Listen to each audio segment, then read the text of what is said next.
Ever wondered why a stationary object remains still until you push it? Or why a moving object keeps moving until something makes it stop? Well, it all comes down to a set of principles known as the laws of motion, established by the great Sir Isaac Newton. Newton's first law of motion, also known as the law of inertia, tells us that an object at rest stays at rest, and an object in motion stays in motion with the same speed and in the same direction, unless acted upon by an unbalanced force. Think about a car coasting along the road. It will continue to glide until friction or the brakes bring it to a halt. Then comes Newton's second law of motion, the law of acceleration. This law suggests that the acceleration of an object depends directly upon the net force acting upon it, and inversely upon its mass. So if you throw a ball into the air, it will speed up until it reaches its peak, then it will speed up in the other direction as it falls back down.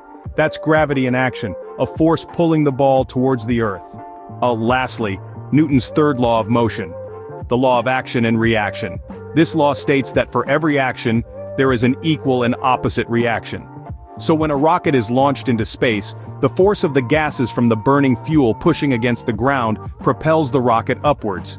In a nutshell, Newton's laws of motion describe how forces change the motion of an object, how forces and mass relate to acceleration, and how action and reaction work.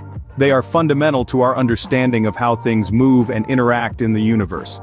From cars and rockets to sports and engineering, these laws are at work all around us, shaping the world as we know it. So next time you see a car coasting to a stop or a ball being thrown into the air, remember Sir Isaac Newton and his 3 laws of motion. They are the reason behind why things move the way they do.